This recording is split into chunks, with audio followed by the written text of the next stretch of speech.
I got, I got, I got a letter from the government the other day. I opened and read it and burned that. Man, the way that I live don't concern that. Man, we gon' have to settle this another way. A letter from the government the other day. I opened and read it and burned that. Man, the way that I live don't concern that. Man, we gon' have to settle this another way. Movement, music, move into it. Put a fist up, prove it to us. This is much more than music to us. This is beauty and strife. And if you know about the music, then you know about life. This is movement, music, move into it. Put a fist up, prove it to us. This is much more than music to us. This is beauty and strife. And if you know about the music, then you know about life. Word is Solomon Kamajan with Your World News. I'm with my colleague Joseph Richardson, and we're here with legendary hip-hop producer and DJ Pete Rock. And I have to first say this is, an honor for me because I grew up in the golden era, listened to Pete Rock, CL Smooth. One of my favorite tracks was Anger in the Nation, and so it's an honor to have you with us today. Thank you. Thanks a lot. The first question I wanted to ask you is, I always saw you as being one of those legendary, iconic DJs and producers in hip hop, and because you carried versatility, you could DJ, you could rock a party, but you also made some dope beats, not just for you and CL Smooth, but for some other artists. And I wanted to ask you, how did you hone this versatility in terms of being a producer and a DJ, and how did you get introduced to DJing in the first place? I got introduced to DJing, seeing turntables as a young kid because of my dad. At the time there wasn't, when I grew up in the 70s, it was just like, there wasn't no mixer. There was mixers, but I didn't know anything about a mixer or anything like that. But my dad had equipment, and then, as I got a little older, I started to see more, equipment and stuff. I just loved music and wanted to be a part of, anything that had to do with music. You know what I'm saying? As a kid, I just loved hearing it, but as I got older, I wanted to be more involved with sound. And anything that had to do with music, whether it was DJing, MCing, watching and learning other producers, and just basically learning from the best or most most talented in my neighborhood of people that would be willing to teach me how to do what I do. Right. From there, and from a young age, I was taught by various people. And Heavy D, rest in peace, was the one who kind of, saw everything in me and wanted to take me under his wing and kind of bring out some of the stuff that he's witnessed. And but before even all of that came about, and before Heavy D had his deal, we had our own thing going in the hood. And my cousin Floyd, who's his brother, taught me how to scratch. And then, I was 7 years old at the time, and once I learned how to scratch, it was over from there. I just, fell into the DJing thing because it was so fun. It was fun to be doing something, playing with the sound of music. And from there, I used to study and listen to people like Marley Marl and Russell Simmons and Rick Rubin and Larry Smith and Curtis Blow and all these other people that were producing good hip-hop records in the late 70s, early 80s. And Marley Marl was one of my favorite producers in the 80s. And once I got to meet him, it went from there to being on a radio station in New York at a young age. And Heavy D was the one who pitched me to Marley Marl. And Marley gave me a shot. And then from there, it was basically just me wanting to learn about the man behind the music. And then once I learned that, I took it to the beats. That's what's up.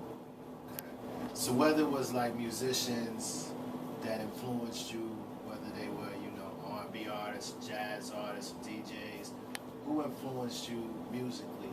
Because I know you just mentioned Marley as a producer, but you could say any artist that influenced you music-wise, who would you say? James Brown, most definitely. He was one of the first musicians that I've ever known to have something of his. Hearing his music for the first time was just something so exciting. It's like anything he did was like exciting. Whether he danced or performed or made records, everything he's done was kind of like a stick of dynamite, basically. And the way he worked was like ridiculous. And after even all the ups and downs of his life that he's been through, he's become the hardest working man in show business. And I just wanted to kind of idolize that in hip hop.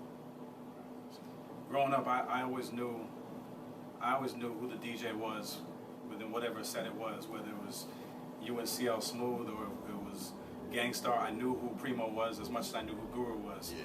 I mean, for God's sakes, Eric B and Rakim. Eric B was, his name was featured before Rakim's. Yeah.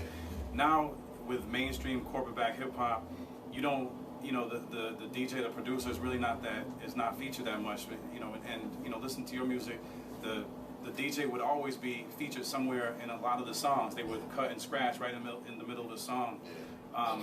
What do you think has brought about that change where DJs and producers within mainstream rap, why they've been kind of like phased out from kind of the forefront in terms of public knowledge? Well, I think first of all, as far as public knowledge, that's why Google's about to teach people who people are. You know what I'm saying? Google's like a good machine for information, but also, you have to really be a passionate person about how you want your music to be viewed and heard, and how you want your audience to perceive you. And I think that if people took more time out to learn about what was before them, they would understand what it is today. That's right. Instead of doing it for the fast buck, because the music, some of it is not so bad, but then the majority of it right. is. Exactly, I agree. And it's because you have a lot of people that's just ignorant to listen to how to make records. There's no real message in it in the music today. I'm saying, like when we did it up in the '90s, we talked about real things. That's right. And how to prosper in life. That's right. So, and just bringing the beats that I brought to the table, kind of made people got people's attention. So coming out of the 90s where everybody was putting out some real quality, primarily quality work, how you think the industry has changed from that time, from that part of the game until now? Like in what ways somebody changed it. Somebody changed it, and it was well off into like 95, 96, it started to change. And new people started to emerge. And somehow, somewhere, I was still able to keep a middle plane by continuing to put music out, whether it be independently versus majorly. And we found out that independently you can make more on your dollar and you don't have to recoup anything or so forth.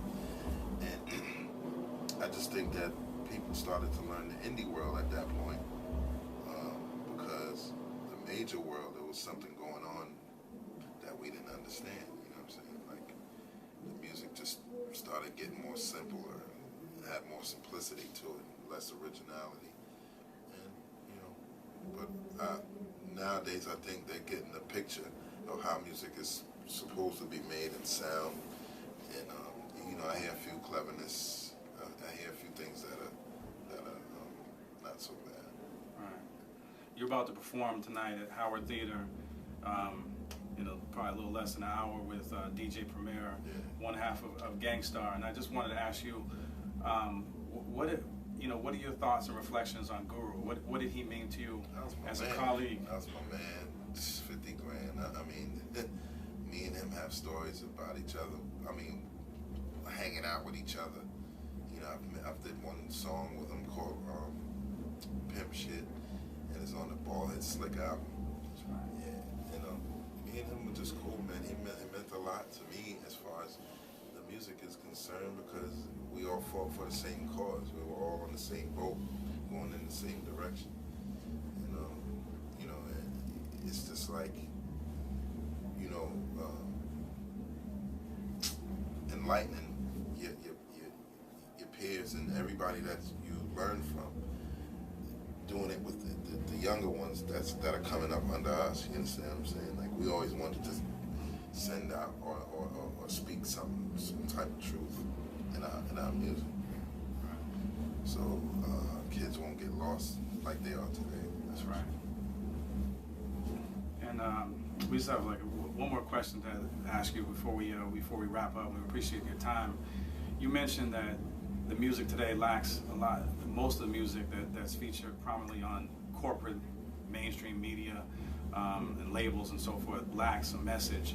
One of my favorite songs by you and CL Smooth was "Anger in the Nation," but that wasn't the only song. You guys would always drop some knowledge, some gems, and for somebody young like myself that was a teenager, I got a lot of narratives and perspectives on life and political issues and what it meant to be a black man and what it meant to stick up for issues that are in our community from your music. What motivated you to incorporate social issues and thought-provoking topics within your music?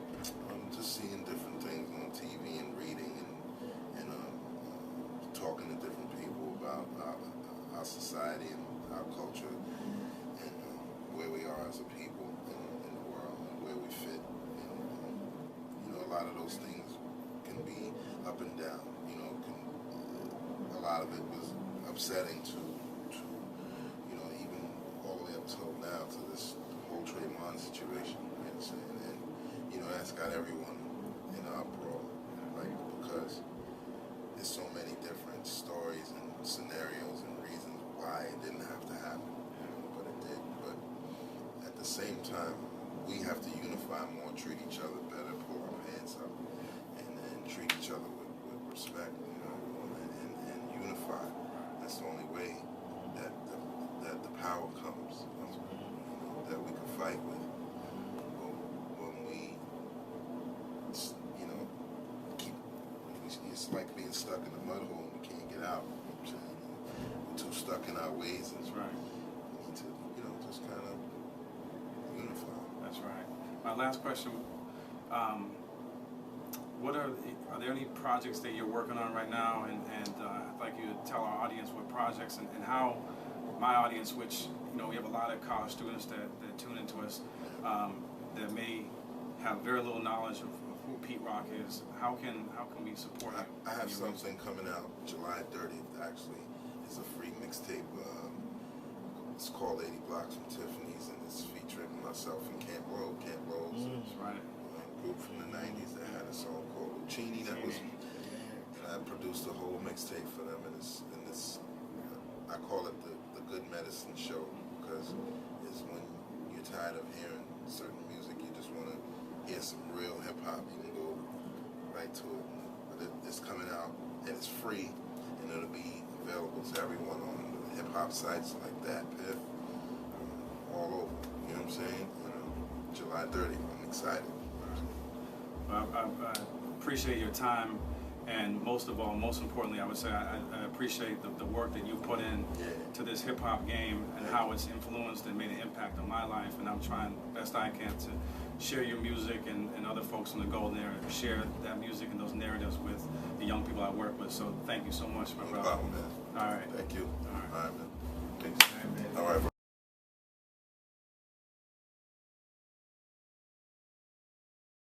This is Solomon Kamajan for Your World News. I'm joined with my colleague, Your World News field correspondent, Joseph Richardson. And behind me is DC's own Beat Your Feet Kings. And thanks a lot for joining us today. Oh yeah. We do our own style called Beat Your Feet. It's from DC. And our inspiration come from go-go music, because that's where it starts from. Okay. What about where you're from? Is there anything in terms of that was kind of intrinsic in DC itself that brought that out? Definitely, like me, for myself, and for the start of the whole movement, I grew up in Bury Farms, that's over there in Southeast, Always one way up, You know what I'm saying? My boy Slush. It wasn't even called Beat Your Feet at first. It was called The Slush. And my boy kicked it off at the Hot Shop. And it grew. Everybody was like, what is he doing? Look like he beating his feet. Then on out, it was called Beat Your Feet. Next thing I know, we link up and we the Beat Your Feet Kings. Right on. So how does go-go like influence, you know, your movement? I could pretty say this go-go culture and the movement basically influenced us. It kept us out of a lot of trouble. You know, it kept us on the straight and narrow, it kept us on our feet, it kept us when we was on our worst, our downers, our ups, our lows. You know, that's why you got these 4 individuals in this room right now, you know. This go-go culture and this music, man, keeps us uplifted and keep us going, man. It's DC, man, one love, one heart, one DC, and that's what it's gonna be. Go-go. And as far as the movement, definitely go-go had a big impact on us because we danced to, you know, everything, the drums, the keyboard, you know, roller tones, everything. So the vocals. So you know, we moved to everything. So. Is there something you could tell our audience right now in terms of how they can? Because I'm sure that, you know, some folks, we have folks that tune into us all over the world, all over the country that may not be familiar with you. How can they? Is there a website? How can they find out more about you? And even if some folks in other areas want to try to bring you into their city to perform. Check this out. You can get to us on Facebook, Beat Your Feet Kings. Hit us on Twitter, BYF Kings. What is that? Was it at Twitter? How you say it, Portia? You know what I'm saying? At BYF At Kings. BYF Kings. That's with an S. At BYF Kings with the S. Yes, And also, email address is byfkings with the S at gmail.com. Invite us out, man. Take care of us, man. We show you all love in the world. Right. And my last question is to the sister right here. I know you don't, you know, y'all don't b-boy or b-girl, but, you know, oftentimes women, there are a lot of women that you know, that were breaking coming up, you know what I'm saying, and they got marginalized, they got pushed to the side, they didn't get the same kind of shine as folks like Crazy Legs and so forth. Do you see that same kind of dynamic with the kind of dance that you would do in general, and what's it like to be, you know, the only female in this crew? Yeah. Well, first of all, you know, I think that everything has changed as far as welcoming, you know, different, as far as the gender. Women are definitely doing their thing in the dance game, just completely all over. As far as Beat Your Feet, my whole thing is I wanted to encourage a lot of females to try to get involved with the Beat Your Feet movement, because I am ready to retire. And so it would be nice to have somebody that can take my spot, do something, you know what I mean? But it's all about, you know, bettering yourself and understanding who you are. And I'm a part of the Kings, but I'm also a queen. So just all the African, black, whether you Chinese, whatever, white, you a queen, you know what I'm saying? So do your thing, whatever you do it to the fullest. As far as being with these guys right here, it's been a roller coaster ride. It's been good to get up on that stage with them again. It's dearly missed. So, you know, just keep us in your prayers, and we're just going to keep doing our thing. Right on. Can you give us your names one more time before we go? This is good. It's your boy Dante, a.k.a. Styles. It's your girl Portia, a.k.a. Queen P. What's up, everybody? It's your boy, man, Jose, a.k.a. Butts. Hey, what's up, world? It's Richard, a.k.a. Rich Boy. and that's. One love. And then, this is Solomon College, otherwise known as Solo. This has been Your World News. We appreciate the time. Please support DC's own Beat Your Feet Kings and Queen. At any time. All right.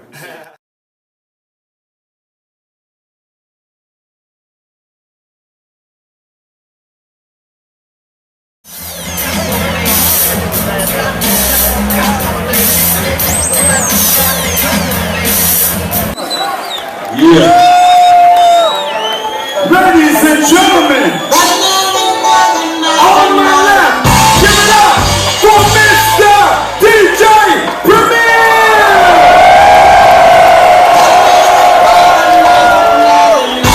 And give it up for the chocolate boy wonder, Primo!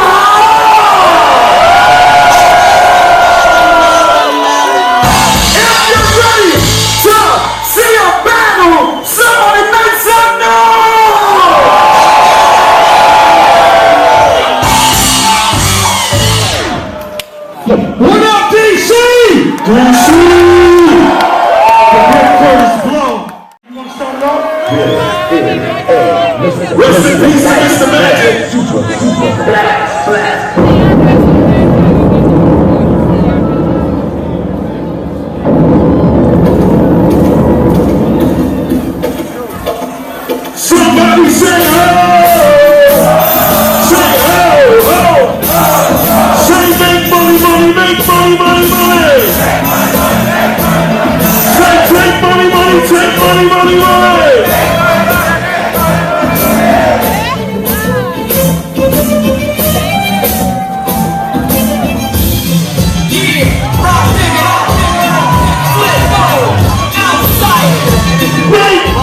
ain't that no sweet. What you gonna do when you grow up? Face responsibility. Wake up, jumped out my bed. What's the case that they gave me? This car! Yeah, come on, the game, the woman. You motherfucker!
Just together.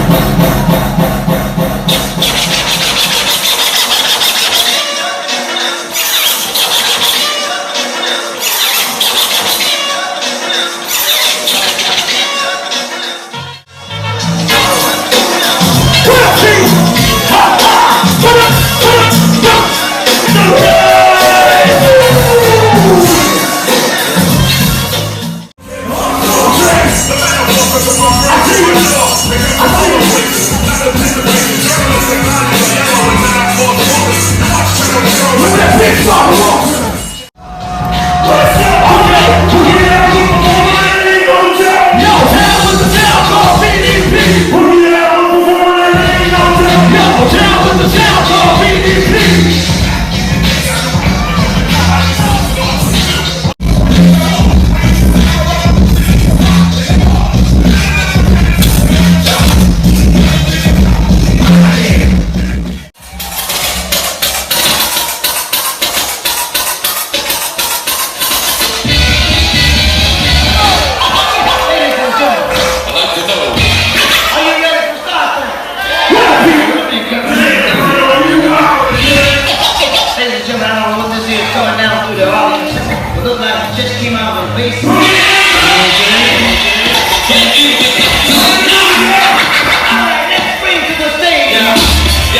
I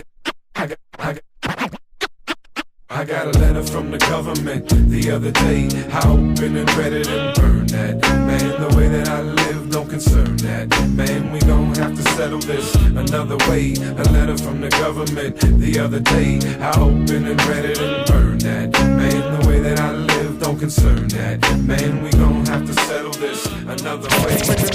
Movement, music, move into it. Put a fist up, prove it to us. This is much more than music to us. This is beauty and strife. And if you know about the music, then you know about life. This is movement, music, move into it. Put a fist up, prove it to us. This is much more than music to us. This is beauty and strife. And if you know about the